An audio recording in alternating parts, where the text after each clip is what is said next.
Hello, everybody. Happy Sunday. How's everybody doing today? I hope you all had a good weekend.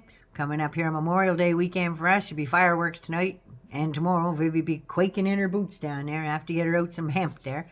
Hemp and a thunder shirt. So today, seeing as it's Sunday and all, why don't we do another segment of Lying for Jesus? That's right. That's for all those self-proclaimed Christians out there want to tear apart everybody else that don't look like them, act like them, or pray like them. And today it's old Lion Lips BOEBERT again. That's right. Did you hear in the news? Well, I don't even know if she's going to be calling herself BOEBERT anymore. Seeing as she served Jayson with a Y, the Big D, divorce papers this week because the church lady has a new church boy. That's right.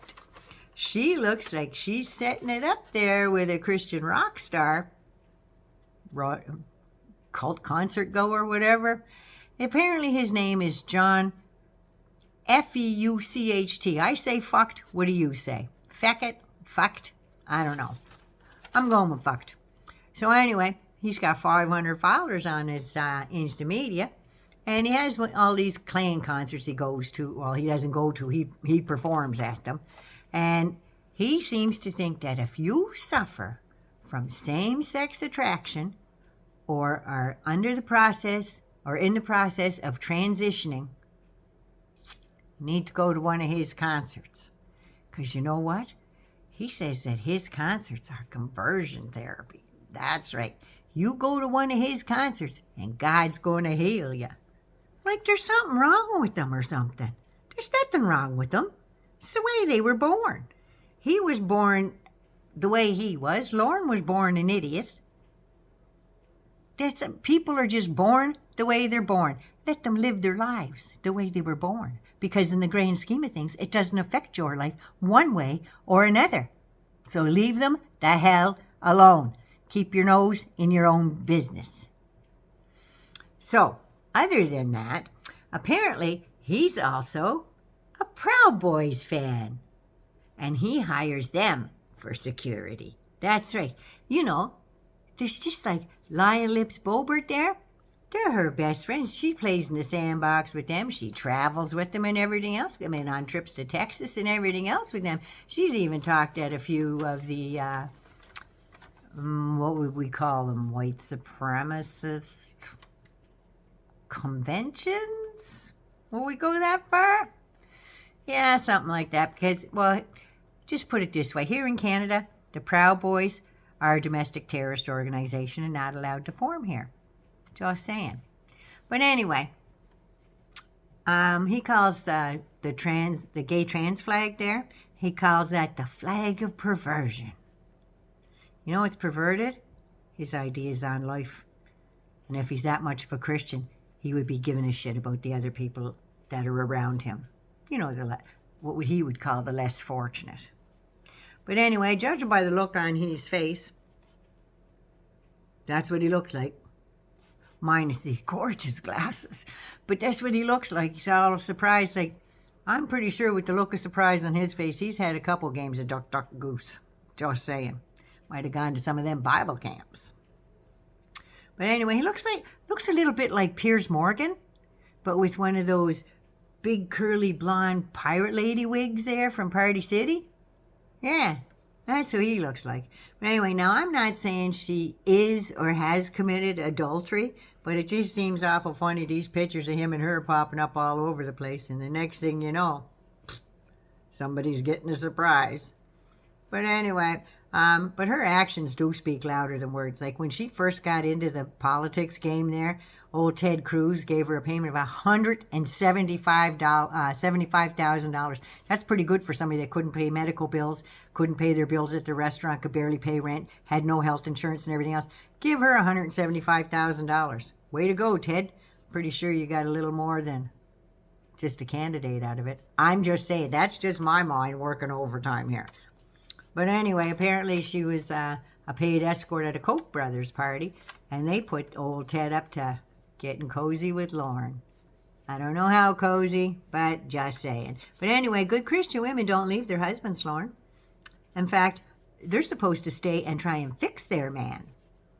They are. They're supposed to fix the wrongs in their marriage. That's right. That's what their God tells them to do. But did she do that? No. And their God says that the kids need 2 parents in the household. That's apparently what else their God said, but I don't think she gives a shit about that part of what God says. She picks those couple little phrases that she likes, that's all. And none of it's true. But we knew that, right? So anyway, why did this come about her getting this big D and everything else? It came about because of things like her flitting her arse around Washington there with her painted on jeans and more makeup than her face can handle, and going into jail cells with insurrectionists that tore up the Capitol building, beat the hell out of police officers and everything else, stole shit, did all kinds of stuff. But there she is in the friggin' lounge area there, because they were all in their own brand new wing of the jail. They weren't being hard done by, that's for sure. She's in there with them, high-fiving them, dancing with them, wiggling her arse and everything else. Yeah, that's what she was doing. You think that might have had something to do about getting a divorce? Just saying. But anyway, there she is, singing and everything else. But you really should have given old Jayson a little bit of a heads up about them divorce papers coming, because that process server showed up at the door. He knocked on the door. Old Jayson answered the door with a beer in his hand as he's cleaning a weapon. That's right. I don't know who the weapon's for, Lorne. You said he doesn't clean his weapon. Just wondering. But anyway, yeah, there he is, drinking and cleaning guns. Process server comes up, turned him like poof, from 0 to 60. Got all pissed off and everything else, started screeching and hollering at the processors. All he's doing is giving them papers. That's all. He got nothing to do with it. He's just a middleman. There you go. Well, so the guy said, okay, you can slam the door you want, but the papers are on the chair out here. Have a nice day. He leaves. Doesn't he let the dogs out? And then he goes ahead and shuts the door behind him and leaves that poor process server in the yard with the dogs. He made it back okay, but he sure had a report to tell when he got back. So anyway, she just couldn't serve him himself or let him know or anything else, but it's just like her to turn tail and run. You know that? She's done it before. That's right. She was driving an ATV while she was drinking. She had her sister-in-law in the front seat and her young son and the dog in the back seat. And there she is, driving way too fast, drinking, and she smashed into a rock face, turned the friggin' thing over. The sister-in-law had face and chest injuries. She ended up going to the hospital and having surgery and everything else. She didn't even come back to check on the kid or the dog. She waited till they went home by themselves, I guess. Guess the dog let them go all the way home. I don't know how the sister-in-law got out of there. Some say that there was a medevac, but I don't know. But anyway, yeah. And what did Lauren say? She's not saying, oh my God, I'm so sorry. Are you okay? Can I help you pay for any of this? Blah, blah, blah. No, it was, don't tell anybody. Keep your mouth shut. That's what she said. That's how much she gave a shit. Just saying. That got buried somehow. That was just June 16th last year, not even a year ago. But anyway, wonder how her son feels about that. So she said several arrests for spousal violence and interfered with a police arrest while they were trying to arrest some kids for underage drinking. She got her big mouth in there and had to get in there. So she interfered so much that the cops said that she was interfering with their arrest, so they ended up arresting her, handcuffed her. She tried to fight them, but they arrested her and took her into cells. She was in cells for a couple hours, I guess that's about all.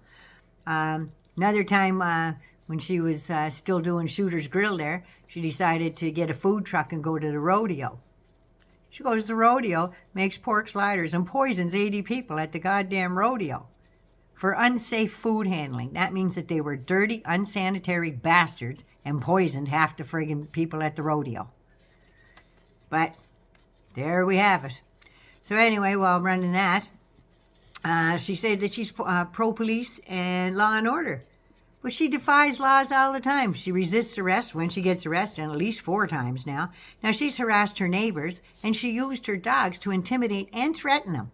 She was charged with careless driving in February 13, 2017. She failed to appear twice. But you know what? There was no convictions or anything on that because her charges just seemed to be deep sick somewhere because the sheriff endorsed her campaign. Right? I wonder what he was getting for his endorsement. But anyway, that's Lauren BOEBERT in a nutshell. I'm going to leave you there. I'm going to come back with stuff in a few minutes about stuff she's voted against. Make your hair spin. But anyway, Nana loves you. Be good, be safe. be good to you so you can be good to somebody else, won't you? And please, I'd really appreciate it if you'd help me out and subscribe to my channel. Nighty Nan loves you. Be good, be safe. Mwah.